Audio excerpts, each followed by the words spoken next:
राधे राधे मित्रों, भगवती गीता का 5वां अध्याय बताता है भगवती गीता यानी पार्वती गीता के पाठ की महिमा को। तो चलिए शुरू करते हैं भगवती गीता का 5वां अध्याय।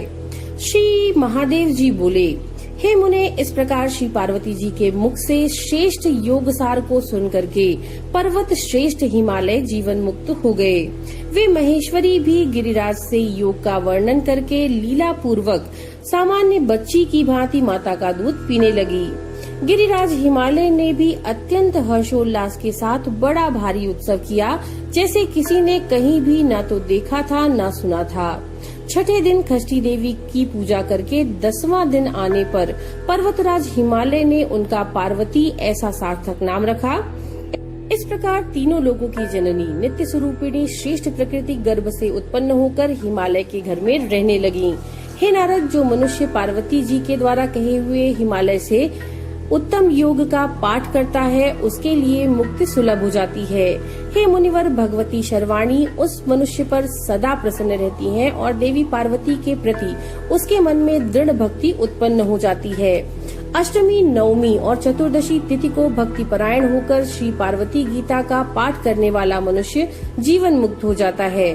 शरद काल में महाअष्टमी तिथि को उपवास करके और रात भर जागरण करके जो मनुष्य इसका पाठ करता है, उसके पुण्य का वर्णन मैं क्या करूं।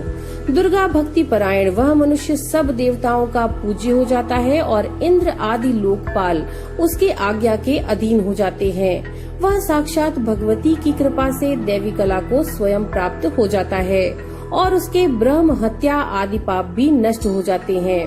वह सर्वगुण संपन्न तथा दीर्घजीवी पुत्र प्राप्त करता है। उसके शत्रु नष्ट हो जाते हैं और वह नित्य कल्याण की प्राप्ति करता है। अमावस्या तिथि के आने पर जो मनुष्य भक्ति पूर्वक इस पार्वती गीता का पाठ करता है, वह सभी पापों से मुक्त होकर के दुर्गा तुल्य हो जाता है।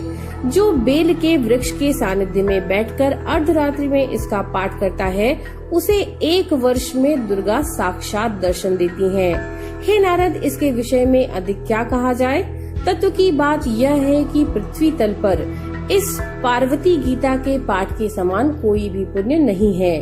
हे मुनिश्रेष्ठ, इस लोक में तप, यज्ञ, दान आदि कर्मों के फल तो परिमित हैं, किंतु इस भगवती गीता के पाठ के फल की कोई भी सीमा नहीं है।